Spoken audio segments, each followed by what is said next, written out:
Gómez Studio Family y Canal Televisión Cristo Vive presenta.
Je vais partager aujourd'hui sur le fait que Dieu veut remplir ton cœur et ta bouche du Saint-Esprit.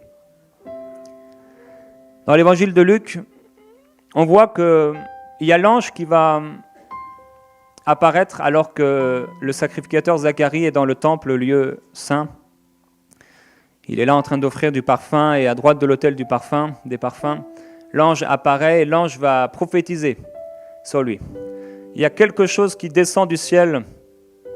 Les paroles de l'ange sont cette chose qui descend du ciel et qui établit quelque chose dans la vie de Zacharie.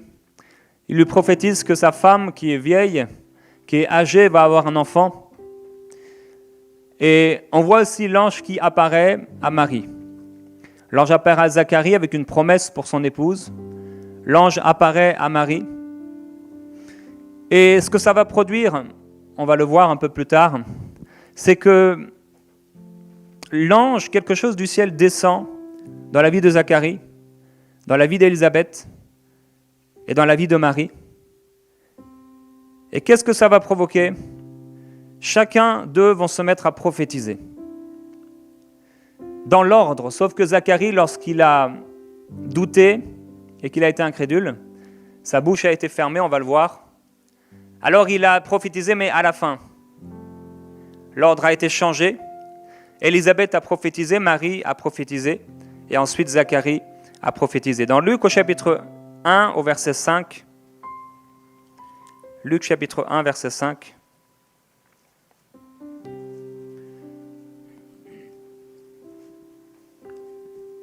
il écrit: du temps d'Hérode, roi de Judée, il y avait un sacrificateur nommé Zacharie.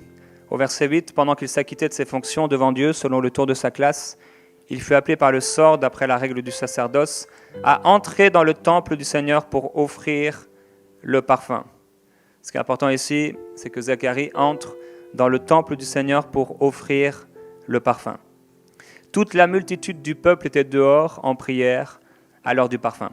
Ici, le sacrificateur est entré dans la partie du lieu saint, cette partie où seuls les sacrificateurs avaient le droit d'aller. C'était le saint, le lieu saint, et ensuite il y avait le lieu, le saint des saints. Et la multitude était dehors en train de prier. Zacharie est dans le temple, dans le lieu saint, et il vit une expérience extraordinaire, surnaturelle, avec l'ange qui lui apparaît et qui prophétise sur lui. Maintenant, il y a toute une multitude de gens qui ne sont pas dans le temple, mais qui prient. Une multitude de personnes qui sont en train de prier à l'extérieur du temple. On peut être en train de prier, mais être à l'extérieur du temple. On peut être en train de prier et ne pas voir le surnaturel se manifester dans nos vies. Toute la multitude du peuple était en train de prier, mais seule une personne était en train de vivre le surnaturel. Tout le monde, tous les gens étaient en train de prier, mais il n'y a qu'une personne qui a vécu ce jour-là quelque chose de surnaturel. Lorsqu'il a vu l'ange et qu'il a entendu la parole de Dieu qui lui a été manifestée. On peut prier depuis longtemps, on peut être croyant, mais il y a plus que ça. Dieu veut qu'on vive des expériences surnaturelles. Dieu veut nous remplir de son esprit. Le temple ici, c'est une image de la langue. L'autel des parfums, c'est la langue. Dans l'Apocalypse, il écrit, un autre ange vint, il se tint sur l'autel, il avait un encensoir d'or, on lui donna beaucoup de parfums afin qu'il les offrît, avec des coupes d'or remplies de parfums qui sont les prières des saints.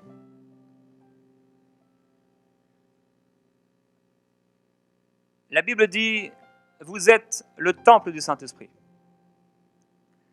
L'autel des parfums, le lieu saint, c'est notre bouche. Et ce qui va en sortir, c'est un parfum pour la gloire de Dieu.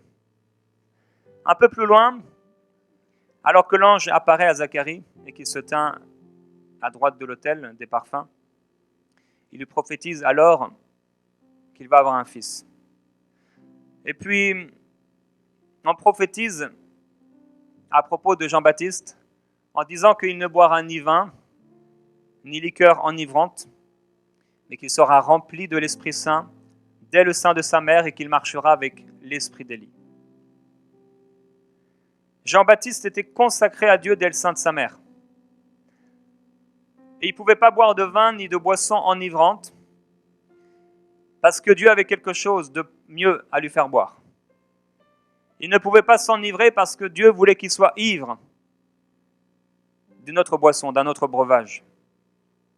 Et il est écrit qu'il sera rempli de l'Esprit Saint dès le sein de sa mère. Dieu veut te remplir du Saint-Esprit. Dieu veut remplir son peuple du Saint-Esprit. Lorsque l'ange va prophétiser, Zacharie va douter. Et alors l'ange va lui dire, maintenant tu seras muet et tu ne pourras pas parler. Tout à coup, sa bouche s'est fermée. Il ne pouvait plus parler parce qu'il avait douté.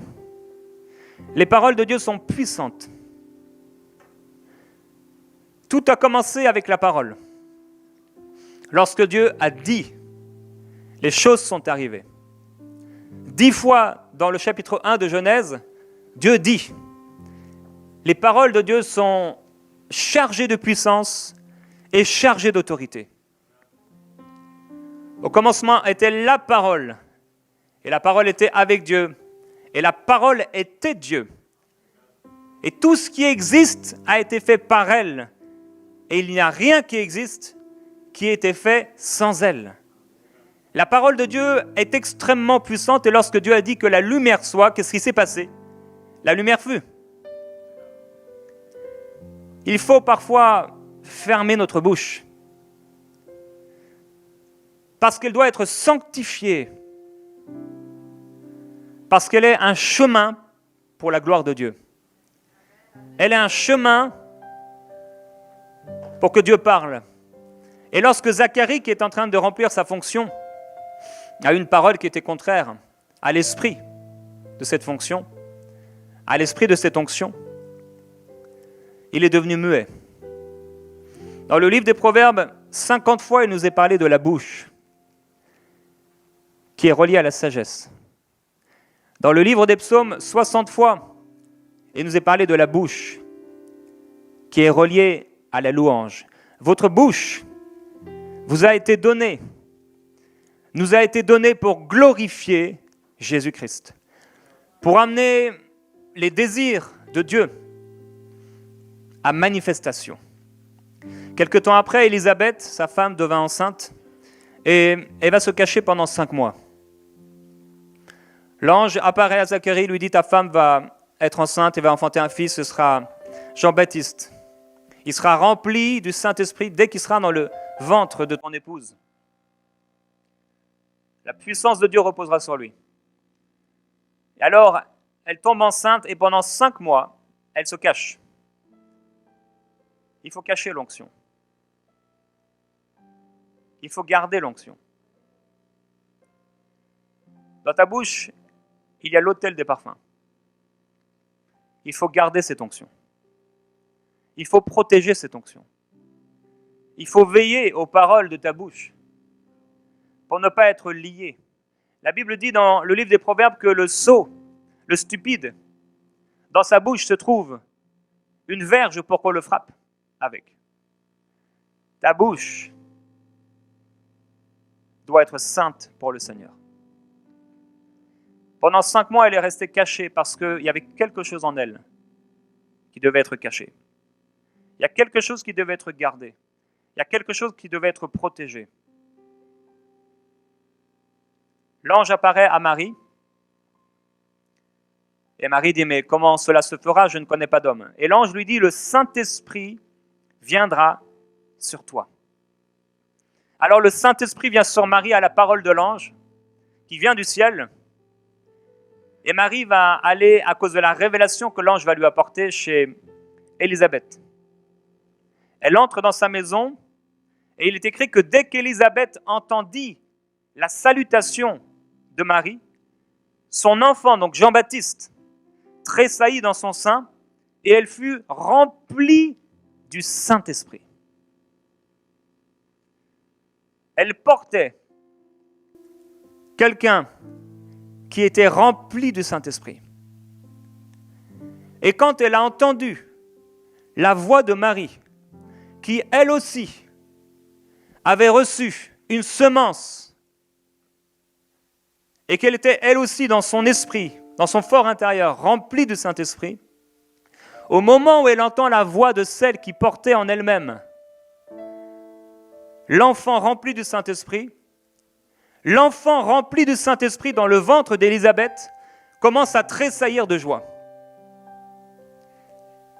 L'onction, la gloire de Dieu, le lieu saint, l'autel des parfums dans ta bouche.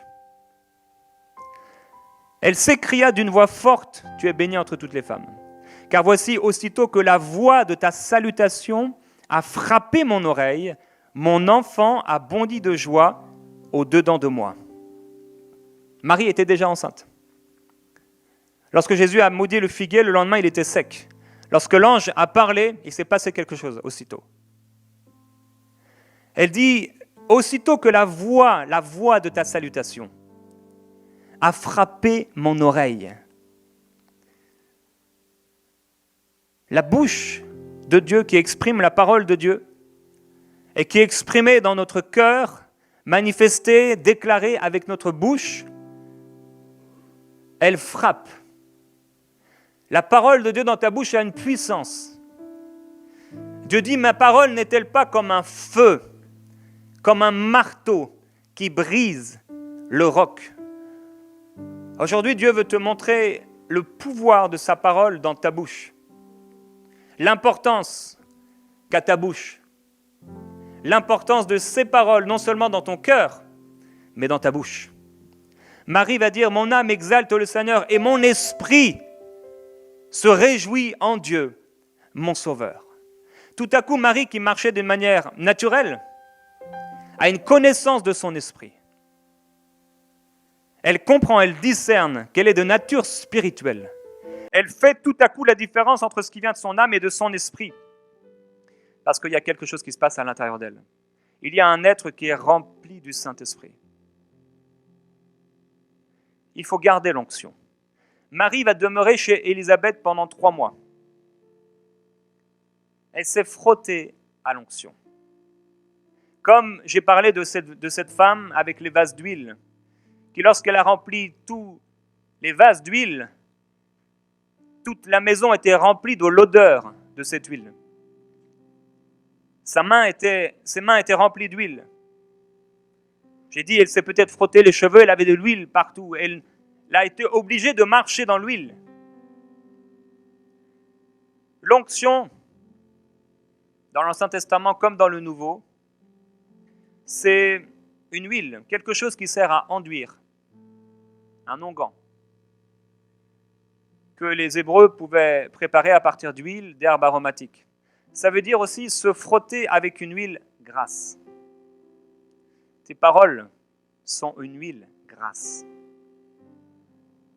Tes paroles sont chargées de quelque chose. Et lorsqu'elles sont parlées, déclarées, envers une personne, envers une situation, tu couvres cette personne ou cette situation d'une huile grasse.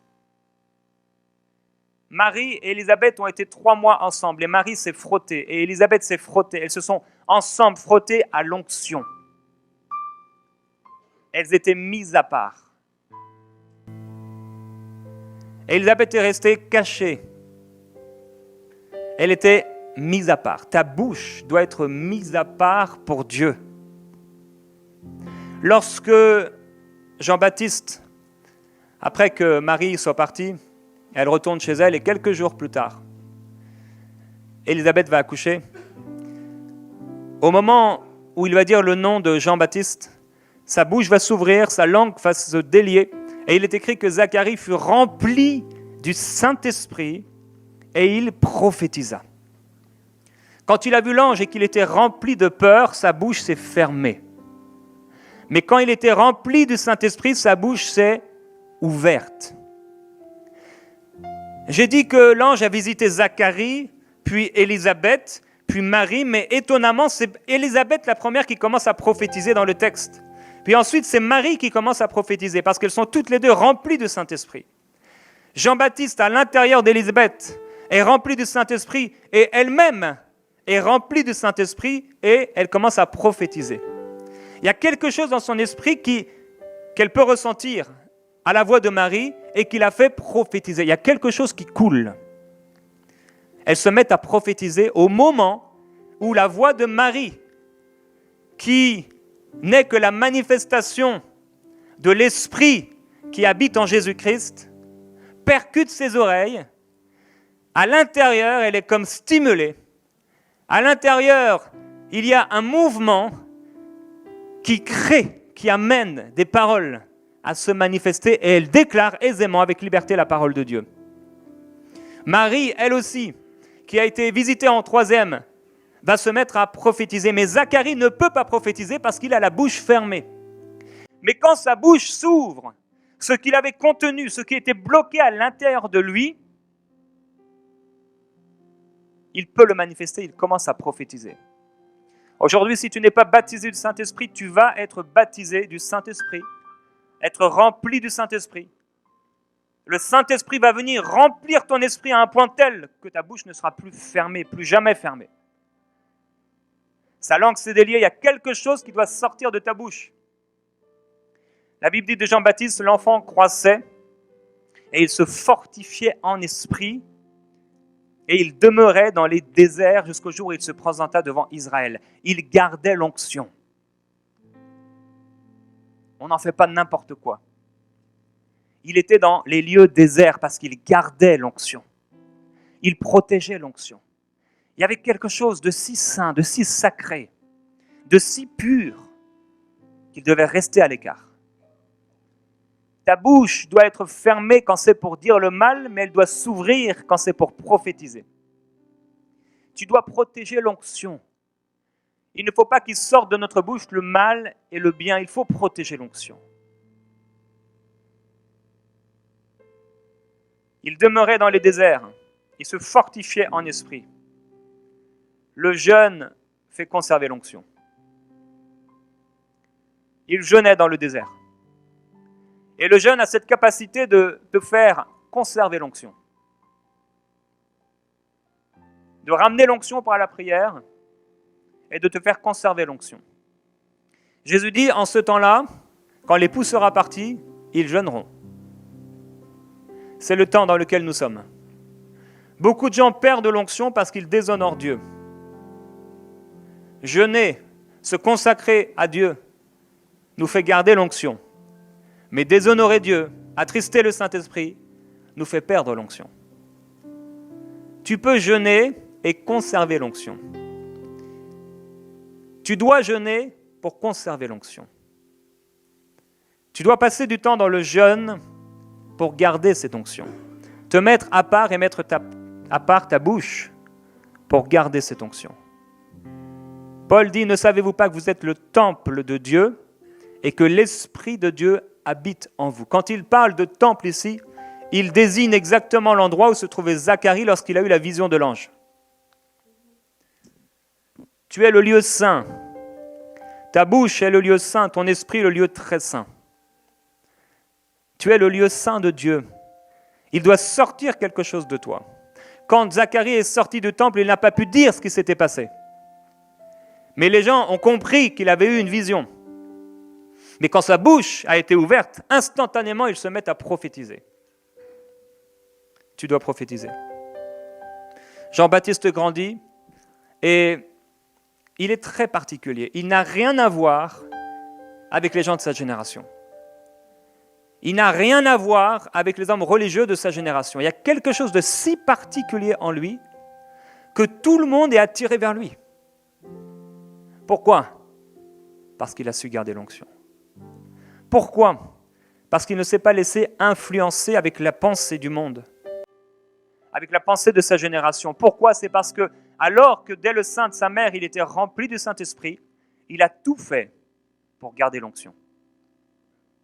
Il a tout fait pour protéger l'onction. Il a veillé à l'onction qui est en fait la présence de Dieu dans sa vie. Il ne voulait pas perdre l'onction. Il ne voulait pas qu'on lui vole l'onction. Il ne voulait pas qu'on lui vole la présence de Dieu. C'est pourquoi, comme l'apôtre Paul, il s'imposait toute espèce d'abstinence pour rester rempli du Saint-Esprit. C'est le plan de Dieu que vous soyez remplis du Saint-Esprit. C'est la volonté de Dieu, claire et nette, pour l'Église, pour chaque croyant, pour ta vie. C'est que tu sois rempli du Saint-Esprit. Comme le ruisseau de Dieu est rempli d'eau, il veut remplir ton esprit et ta bouche du Saint-Esprit, au point où tu sentiras, comme il a été dit, physiquement, le ruisseau de Dieu, parce que tu protèges l'onction. L'onction, la présence de Jésus-Christ, elle est si sainte, elle est si pure, elle est si sacrée, qu'on doit la protéger. On doit protéger ce qu'on a reçu. On doit protéger la présence de Dieu. On doit protéger l'onction de Dieu, même si au tout début, on a l'impression qu'elle est toute petite, on va garder cette toute petite onction, on doit la protéger. Et si on la protège, elle va croître. Et on va se fortifier en esprit. La parole de Dieu dit, édifiez-vous vous-même sur votre très sainte foi. Priez dans l'esprit. La Bible dit, l'apôtre Paul dira, celui qui parle en langue, il s'édifie lui-même. Lorsque tu vas prier en esprit, lorsque tu vas prier en langue, tu es en train de fortifier ta nature spirituelle. Ton être intérieur est fortifié. Même si ta tête ne comprend rien, ce n'est pas à elle de décider. C'est le parvis. Est-ce que c'est le parvis qui va diriger ta vie ? Est-ce que tu vas rester sur le parvis comme la multitude des gens, alors que Zacharie, lui, était en train de vivre quelque chose dans le lieu saint, d'extraordinaire, auprès de l'autel des parfums ?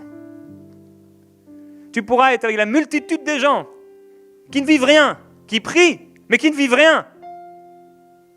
C'est tout le temps dans un seul sens. Ils prient, ils parlent à Dieu, mais le ciel ne descend jamais.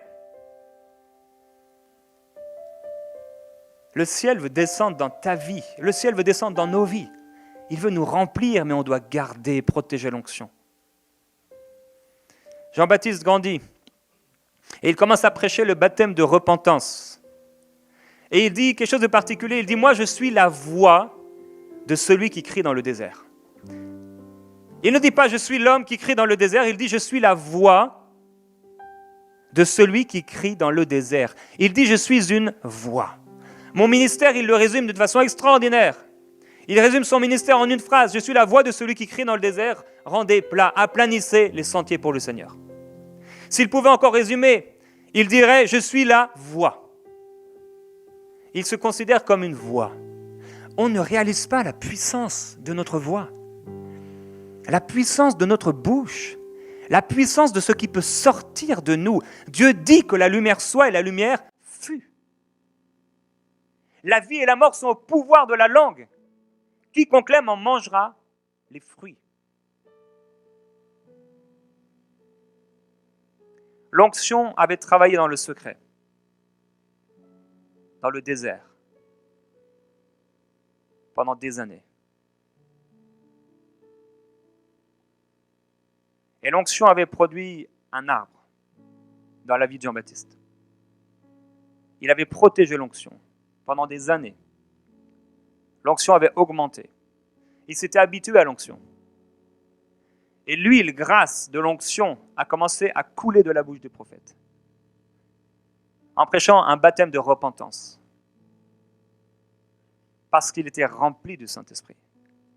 Et alors que le peuple se demandait si c'était lui le Christ, il leur dit, mais moi je vous baptise d'eau, mais il y a quelqu'un qui vient. Il vous baptisera du Saint-Esprit et de feu.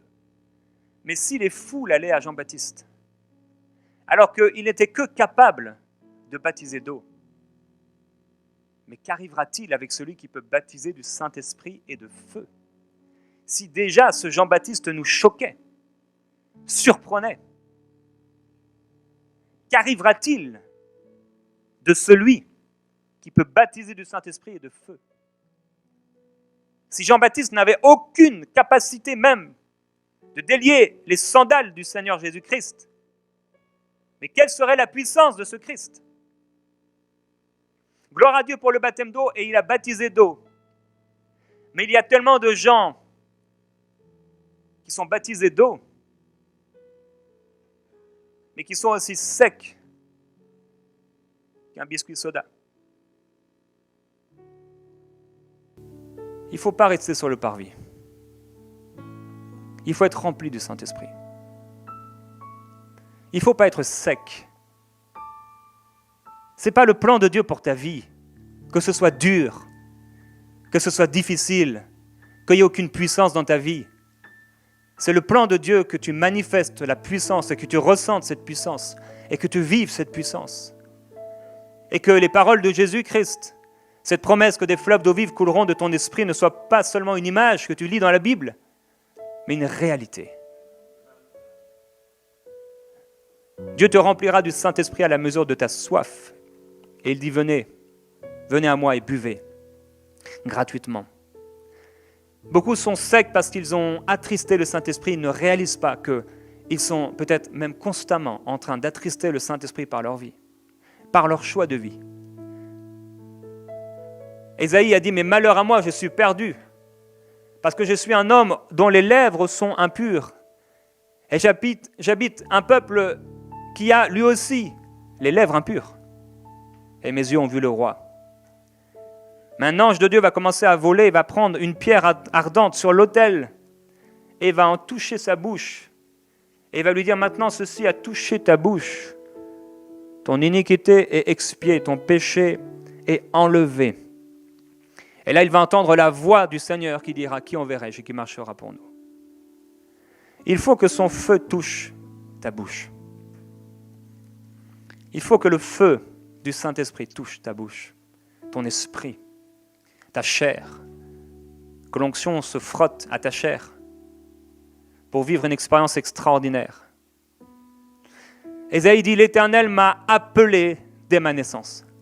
Il m'a nommé dès la sortie des entrailles maternelles. Il m'a appelé, il m'a nommé. Il a rendu ma bouche semblable à un glaive tranchant.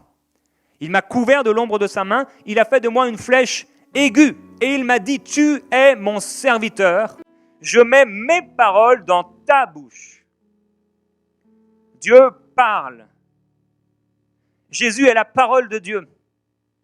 Et il vient dans ta bouche et dans ton cœur pour que tu la proclames, pour que tu la déclares. Sur la croix, on a voulu donner à Jésus à boire du vinaigre dans une éponge. Quand il a pris de ce vinaigre, il n'a pas voulu le prendre. Et il a poussé un grand cri et déclaré, tout est accompli. Bien qu'on n'ait trouvé aucune fraude dans sa bouche, la malédiction est tombée sur lui. Et même jusqu'à sa bouche a été maudite. Il est devenu malédiction pour nous. Et sa bouche, touchant à ce vinaigre, a été maudite pour que ta bouche, à toi, soit profondément bénie. Sa bouche a été maudite pour que ta bouche soit bénie. Il est devenu malédiction même dans sa bouche pour que ta bouche devienne bénédiction. Il a été profondément maudit pour qu'on vive dans notre bouche la bénédiction Ainsi en est-il de ma parole qui sort de ma bouche. Elle ne retourne pas à moi sans avoir accompli son effet, ce pourquoi je l'ai envoyée. La bouche de Dieu est remplie d'autorité. Il fait taire le vindicatif. Au son de sa voix, les montagnes tremblent. Elles sont déracinées. La parole de Dieu est chargée de puissance et d'autorité. Lorsqu'il parle, la chose arrive. Il ordonne et elle vient. Tout a existé par sa parole. Il n'y a rien qui a existé sans sa parole, sans que sa bouche soit ouverte. La bouche de Dieu est chargée de puissance, est chargée d'autorité, est chargée de gloire. Et il veut remplir ta bouche d'autorité, de puissance et de gloire. Lorsque un morceau du ciel descend dans le lieu saint auprès de Zacharie, tout à coup, il y a quelque chose qui veut sortir de lui, mais la peur l'empêche de prophétiser. Et cette peur rend sa bouche fermée. Mais lorsqu'Élisabeth et lorsque Marie reçoivent avec honneur ce morceau qui descend du ciel, elles sont remplies du Saint-Esprit elles-mêmes, elles commencent à prophétiser. On parle trop en fonction de ce qu'on pense, au lieu de parler la parole de Dieu. Dieu veut remplir ta bouche de paroles d'autorité, chargées de puissance et de gloire. L'Esprit de l'Éternel fondit sur Samson et il va déchirer en deux le lion comme il l'aurait fait ou comme on aurait pu couper un chevreau. Le lion arrive vers lui et il déchire ce lion en deux parce que l'Esprit de l'Éternel est sur lui. Le lion est le symbole de la bouche. Quelques jours plus tard, il retourne voir le lion et il trouve au sein du lion un essaim d'abeilles avec du miel. Et il prend de ce miel et il commence à manger. Et il en donne à ses parents et il ne dit pas d'où vient ce miel. Il garde le secret de l'onction. Dans le lion se trouvait le miel. Dans ta bouche se trouve le miel que tu peux donner aux autres. La gloire divine, la gloire du ciel. Samson n'a pas dévoilé où se cachait le miel. L'accusateur des frères ouvre la bouche pour dévorer, comme la gueule du dragon qui, dans l'Apocalypse, va essayer de noyer la femme qui vient d'enfanter un enfant mâle. Mais par l'Esprit de l'Éternel, David dit, moi je me précipite sur une troupe armée. Je franchis une muraille avec l'aide de mon Dieu. La bouche qui était autrefois le monde de l'injustice devient, lorsqu'elle est touchée par Dieu, l'écho de la gloire, la trompette prophétique divine. Jacques dit, la langue, elle est un feu. Elle est un feu, un monde d'injustice. Il dit parce que la langue est telle dans nos membres qu'elle souille tout le corps, elle enflamme le monde entier, et elle est elle-même embrasée du feu de la gêne, mais j'ai été sauvé. Il dit, un homme ne peut dompter la langue, c'est un mal qui ne peut se réprimer, elle est pleine d'un venin mortel. Dieu veut enlever le venin qui se trouve dans ta bouche pour le remplacer par du miel. Ma bouche sera embrasée du feu du Saint-Esprit. Aussi vrai que lorsque la bouche est dédiée et consacrée au mal et à l'injustice, ce qu'il en sort est mal et injustice. Mais lorsque la bouche est consacrée par onction, ce qui en sort est gloire divine. Dans l'Apocalypse, il y a 4 anges qui vont descendre avec 200 millions d'anges et ils vont tuer 1/3 des hommes. Les chevaux sur lesquels ils se trouvent, de leur bouche sort du feu, de la fumée et du soufre. Et c'est ce feu qui sort de leur bouche, la fumée et le soufre, qui leur permet d'atteindre le but. Et il est écrit car le pouvoir des chevaux est dans leur bouche. Il y a dans ta bouche une puissance. Que veux-tu que je fasse? Seigneur, ouvre mes yeux.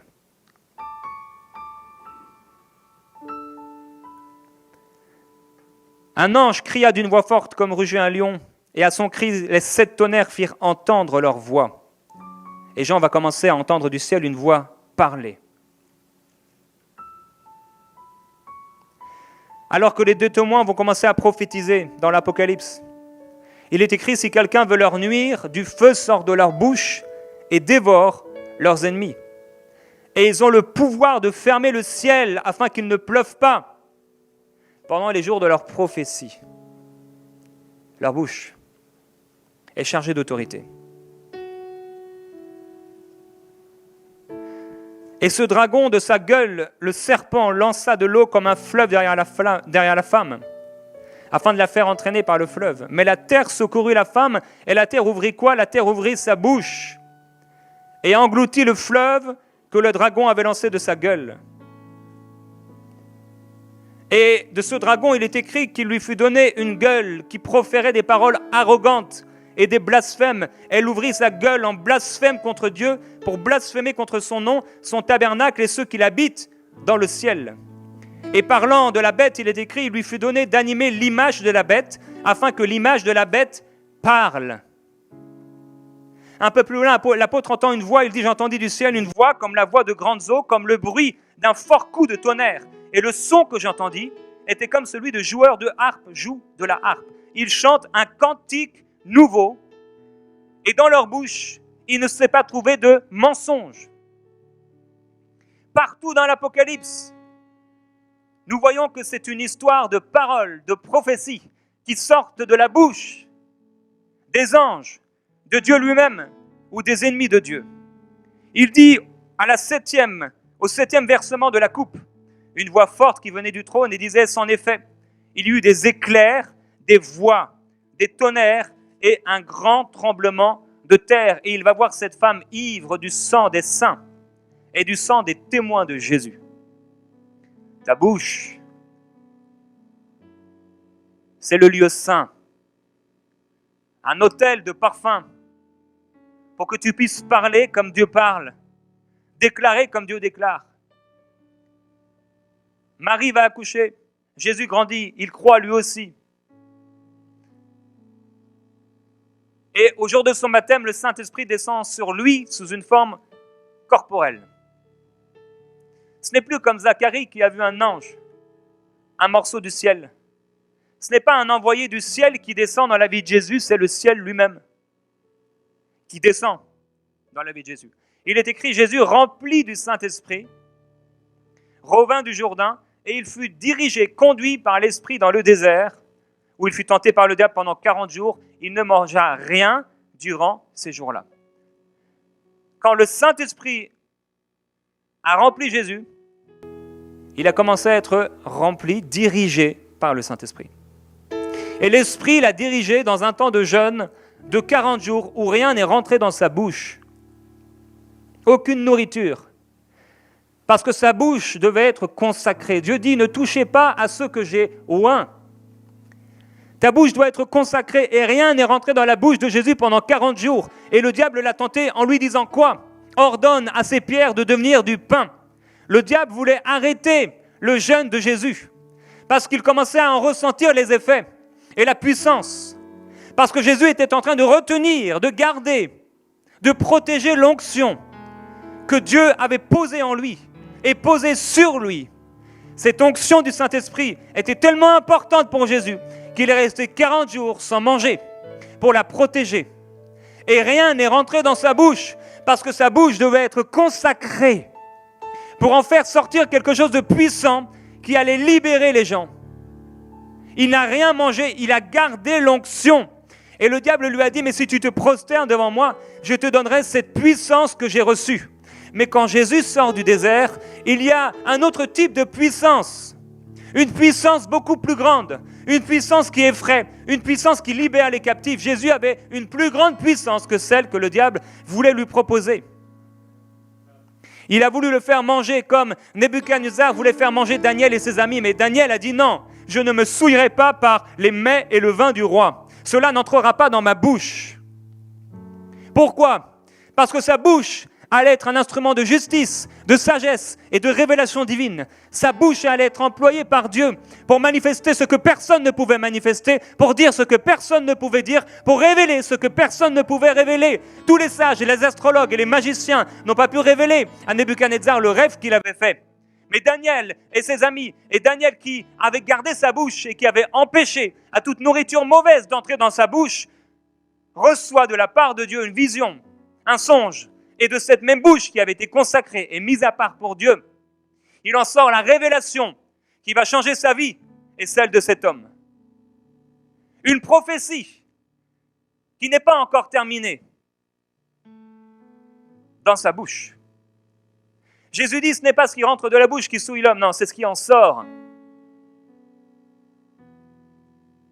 Mais si tu ne gardes pas ta bouche, les paroles des hommes vont percuter tes oreilles.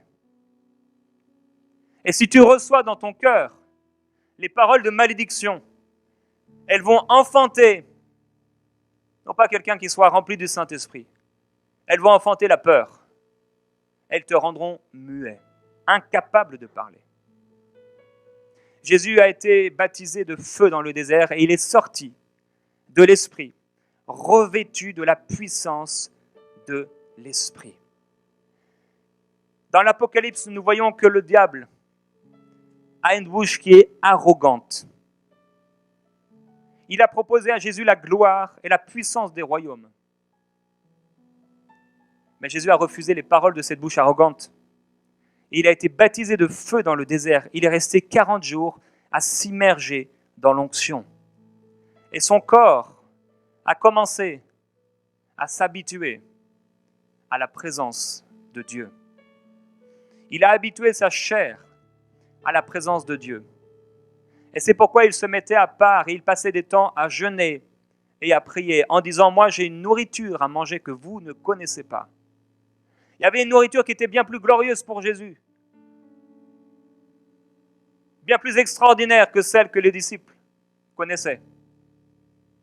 Une nourriture qui remplissait sa bouche, une nourriture qui remplissait son cœur.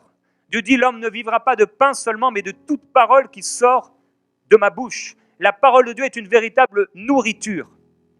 La parole de Dieu est une nourriture. Tu peux la manger en remplissant non seulement tes entrailles, mais ta bouche. Au point où tu vas prophétiser, déclarer. Jésus dit, cette sorte de démon ne sort que par le jeûne et la prière. Oui, quand on trempe assez longtemps dans l'onction, on en est imbibé. Ensuite, Jésus est allé de lieu en lieu. Il faisait le bien et guérissait tous ceux qui étaient sous l'emprise du malin. Pourquoi ? Parce que Dieu l'avait oint du Saint-Esprit et de feu. C'est pourquoi il a pu souffler sur les disciples en leur disant maintenant, recevez le Saint-Esprit. Mais les disciples, même ayant reçu l'Esprit, étaient semblables à la multitude qui était à côté du temple et qui priait. Ce n'était pas suffisant. Et c'était tellement pas suffisant d'avoir reçu l'Esprit que Jésus leur dit, attendez et priez, afin que vous soyez remplis du Saint-Esprit et que vous receviez une puissance, le Saint-Esprit survenant sur vous. Et alors vous serez mes témoins. Ce n'était tellement pas suffisant que Jésus leur a dit de prier encore et d'attendre. C'était tellement insuffisant que Jésus les a bloqués pendant un temps dans le désert, la chambre haute, le lieu secret, jusqu'à ce qu'ils soient revêtus du Saint-Esprit et que Pierre puisse ouvrir la bouche et les paroles qui sortaient de sa bouche n'étaient plus les mêmes qu'une heure avant, qu'un jour avant, que 40 jours avant. Elles étaient chargées d'autorité, elles étaient chargées de puissance. C'était peut-être les mêmes paroles, la même connaissance qu'il avait, mais cette fois-ci, ces paroles étaient remplies du Saint-Esprit. Elles étaient chargées d'autorité, elles avaient la capacité d'amener la vie. Jésus dit, mes paroles sont esprit et vie. Et le Saint-Esprit viendra sur vous et vous serez mes témoins. Que fait un témoin ? Il témoigne. Si le Saint-Esprit vient sur nous, c'est pour qu'on puisse témoigner. Le témoignage, l'Esprit de Jésus-Christ est le témoignage. L'Esprit de la prophétie. Le témoignage. Qu'est-ce que tu témoignes ? Qu'est-ce que ta bouche témoigne ? Qu'est-ce que ta bouche déclare constamment ? Qu'est-ce que dit ta bouche ? Qu'est-ce que tu dis ? Quelle est la plateforme que tu construis dans ta maison, dans ta vie, chez ton épouse, chez tes enfants ? Qu'est-ce qui sort de ta bouche ? Ta bouche doit être sanctifiée, consacrée pour Dieu, parce qu'elle est le temple de Dieu. Ta bouche, c'est cet autel de parfum qui doit monter vers le Seigneur, au point où tes prières, tes paroles de foi sont amassées dans des vases au ciel, qui sont les prières des saints. Des vases de parfum. Nous ne réalisons pas encore combien nos bouches, nos paroles sont importantes pour Dieu, au point où les paroles qui sortent de nos bouches sont conservées au ciel, dans des vases.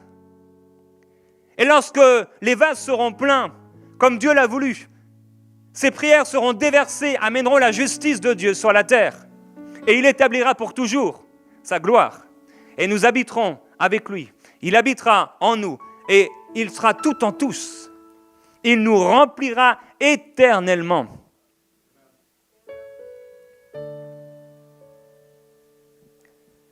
Le vent a rempli la maison et des langues de feu leur apparurent. C'était des langues. Ce n'était pas n'importe quoi, c'était des langues, mais des langues de feu. Et ces langues de feu se sont posées sur chacun d'eux.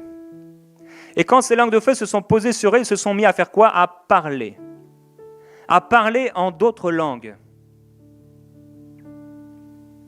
Dieu dit à Jérémie, avant que tu étais formé dans le ventre de ta mère, je te connaissais, je t'avais consacré. Et Jérémie dit, mais Seigneur, je ne sais pas parler. Et Dieu lui dit, ne dis pas, je suis un enfant. Ne dis pas, ne parle pas, ne dis pas cela. Puis l'Éternel étendit sa main et il dit, et toucha ma bouche. Et l'Éternel me dit, voici, je mets mes paroles dans ta bouche. Toute langue confessera qu'il est Dieu. Les paroles de Dieu dans ta bouche. Au moment où un jour Jérémie est en train de prophétiser, de la part de l'Éternel, il y a un homme qui s'appelle Pélatia, et cet homme est un faux ouvrier. Au moment où le prophète commence à prophétiser, cet homme meurt sur le champ, parce que les paroles du prophète étaient chargées de puissance. Quand Pierre ouvre la bouche devant Ananias, puis devant Saphira, ses paroles sont chargées de puissance. Dieu dit à Moïse, va donc, je serai avec ta bouche. C'est étonnant. Je serai avec ta bouche. Même la bouche de l'ânesse du prophète Balaam s'est ouverte pour prophétiser. Si la bouche de cette ânesse s'est ouverte pour prophétiser, il faut que nos bouches s'ouvrent pour prophétiser. Tu devrais déjà être en train de prophétiser.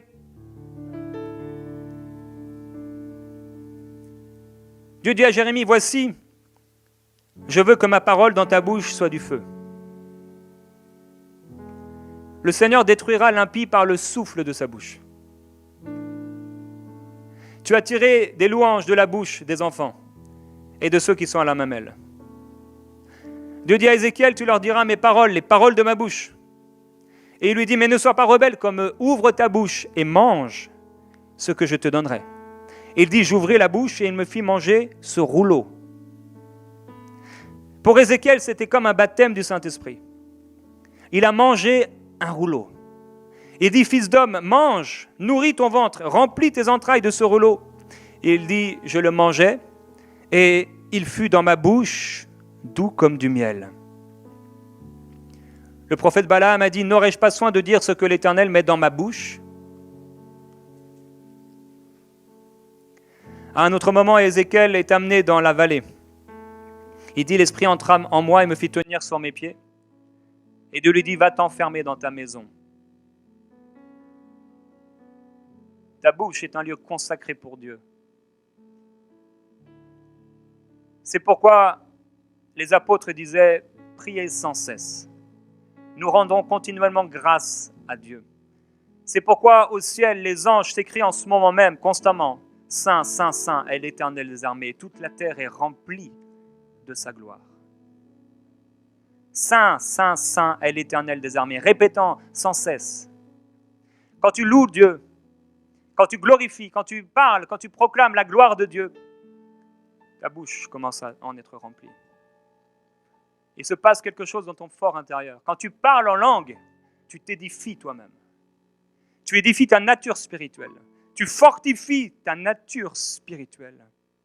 Et Dieu dit à Ézéchiel quelque chose d'étonnant. Il lui dit, j'attacherai ta langue à ton palais pour que tu sois muet, que tu ne puisses pas les reprendre, car c'est une famille de rebelles. Mais quand je te parlerai, j'ouvrirai ta bouche pour que tu leur dises, pour que tu leur parles.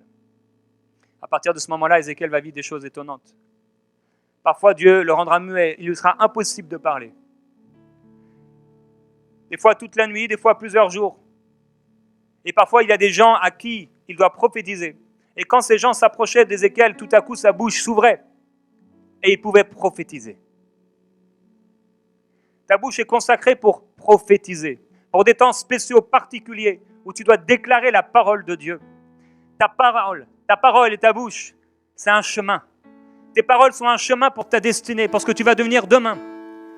Ce que tu es aujourd'hui, c'est le résultat de ce que tu as cru et de ce que tu as confessé, de ce que tu as déclaré. Tu t'es marié parce que tu as dit de ta bouche, oui. Tu as dit quelque chose. Et c'est pourquoi l'homme de Dieu dit, quand même j'étais dans le sein maternel, Dieu m'avait appelé. Il avait fait mention de mon nom au sortir du ventre de ma mère. Je suis convaincu, profondément convaincu que lorsque je suis né, ce 9 février en Bretagne sous la neige, Dieu m'a nommé, il a parlé et il a prophétisé sur moi. Il a déclaré des choses sur ma vie, écrit pour moi des choses à l'avance pour que j'y marche. Et il veut que je puisse prophétiser, parler de sa part, me laisser remplir de son esprit, garder l'onction, être vigilant, protéger sa présence dans ma vie, empêcher à ma bouche de maudire, empêcher à ma bouche de faire le mal. Parce qu'il dit, ma bouche, ta bouche est consacrée, un lieu consacré pour moi, et de ta bouche sortira ce qui amènera la gloire des nations. Il va libérer les captifs à travers ta bouche. Tu proclameras des paroles de délivrance, de restauration, des paroles de guérison, des paroles qui amèneront une huile grasse dans la vie de ceux qui vont l'écouter. Et cette huile grasse, elle reste. Tu peux te laver, mais ça reste. C'est difficile à faire partir. Les paroles que les gens nous donnent sont difficiles parfois à faire partir. Elles sont comme un manteau qui nous couvre. C'est pourquoi dans le livre de Zacharie, le prophète, le sacrificateur, Josué, est rempli d'un manteau d'accusation. Un manteau satanique. Parce que le diable est là, la Bible dit, pour accuser le sacrificateur Josué. Ils appellent l'accusateur des frères. Quand tu es en train d'accuser un frère, tu es exactement en train de faire ce que le diable veut que tu fasses. Tu as l'opposé extrême de la volonté de Dieu. Quand tu parles mal d'un frère, alors que dans ton cœur, tu n'es pas prêt à l'aimer, que tu ne l'aimes pas réellement. Et l'ange va déclarer que l'Éternel te réprime, Satan. Donnez-lui un vêtement blanc. Habillez-le comme il le faut. Tout à coup, le sacrificateur est revêtu d'un vêtement de justice. Et sa bouche peut proclamer la justice. Parce que son vêtement est changé. Parce qu'il est libéré.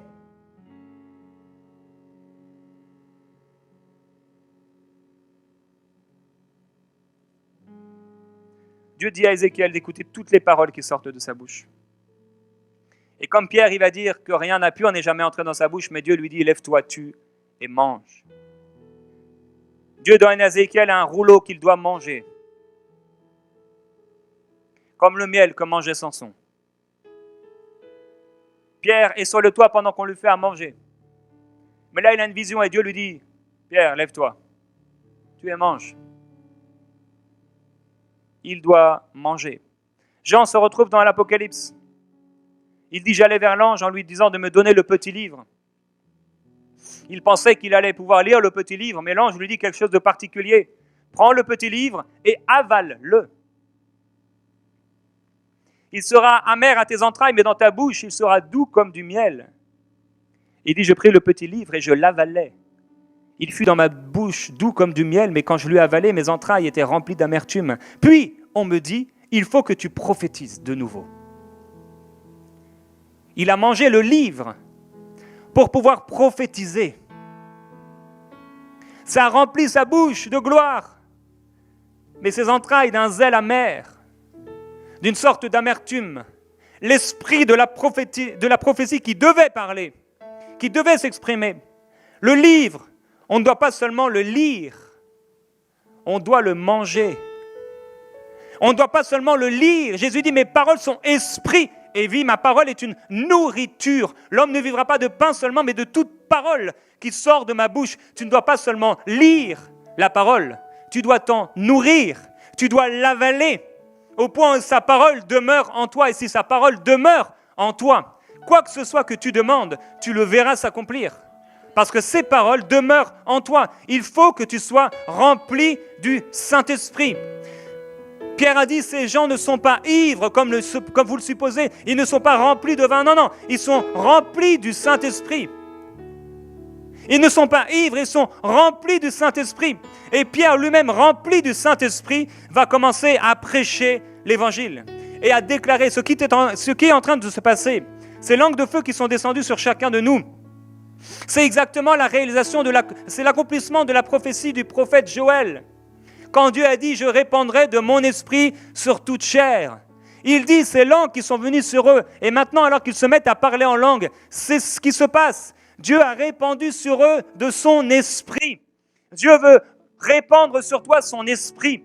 Dieu veut remplir ta vie, ta bouche du Saint-Esprit au point où ta langue va pouvoir s'exprimer en gloire, s'exprimer en puissance, s'exprimer en révélation, s'exprimer en vie, s'exprimer en changement, s'exprimer en guérison.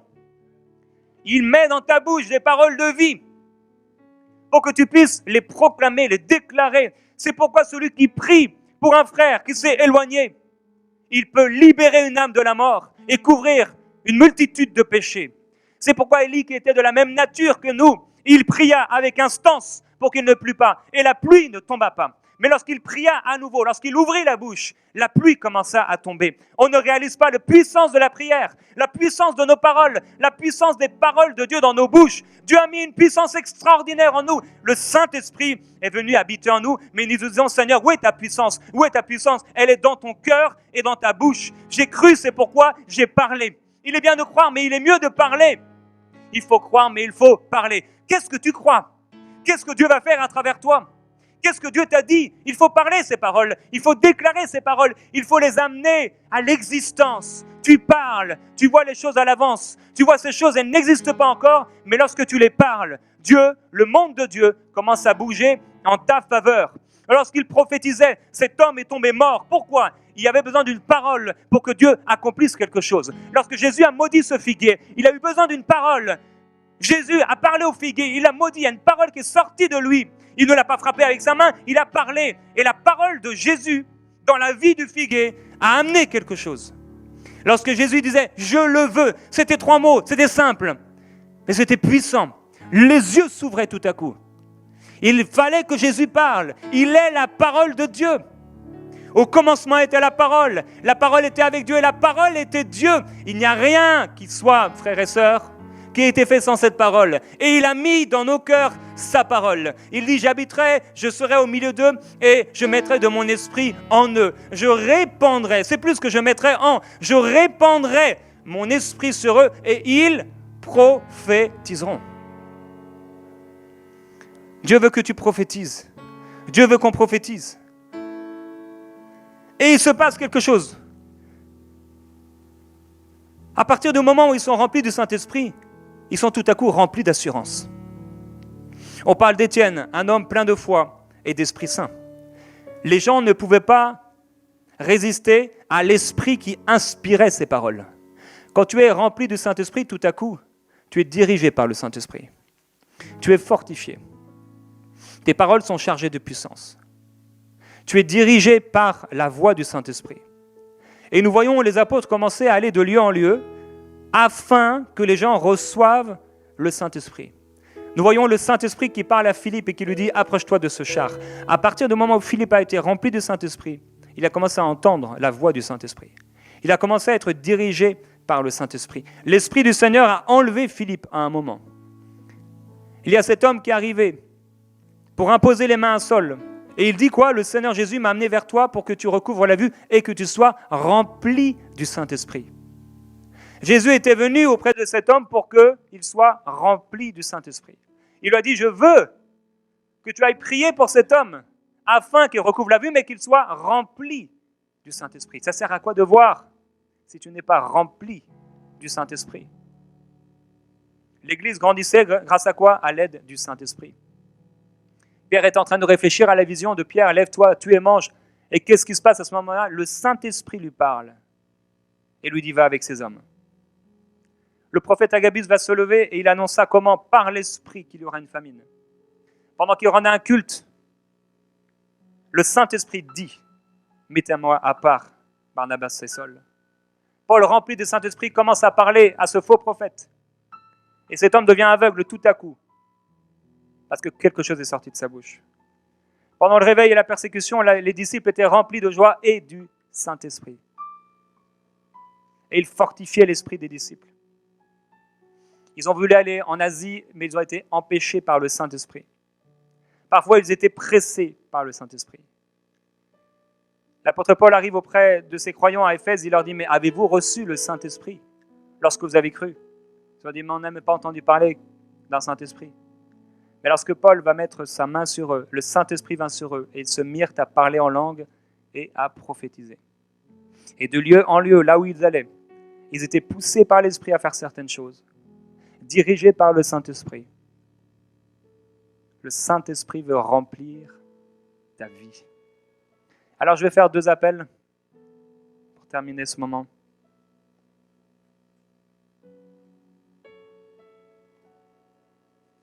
Si tu veux être rempli du Saint-Esprit, Dieu veut te remplir du Saint-Esprit.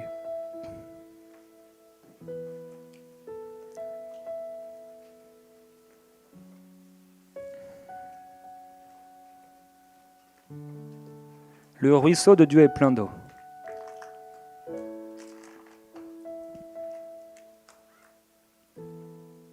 Pose-toi la question, où est ta soif?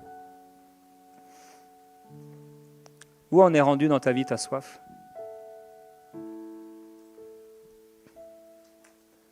Quel est le niveau de ta soif?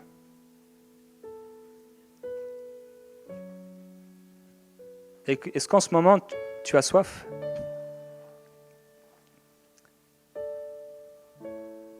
Observe ta vie, la façon dont tu vis.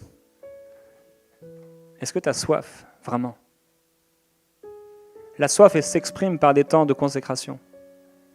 Elle s'exprime par des temps de désert, où on est dans le désert, dans la chambre haute, où on ferme notre porte au naturel. Quand tu as soif, quand tu as faim de Dieu, tu passes du temps avec lui. Quand tu as faim du monde, tu passes du temps dans le monde. Quand tu as envie de voir quelqu'un, tu es peut-être prêt à prendre l'avion, à te déplacer pendant des heures pour voir cette personne. Où en est ta soif de Dieu? Où en est ta soif du Saint-Esprit? Où en est rendue ta soif? Est-ce que tu as soif?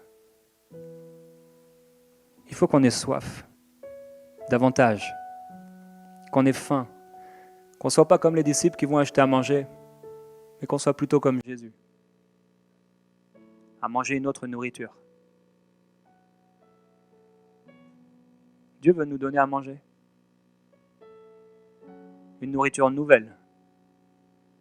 Il veut nous donner à boire, nous désaltérer. Il ne veut pas qu'on soit comme cette femme qui allait puiser constamment. Il veut mettre en nous un fleuve d'eau vive qui jaillit et qui ne nous quitte plus. Dieu veut te remplir de soif, de faim, pour te donner à boire et à manger.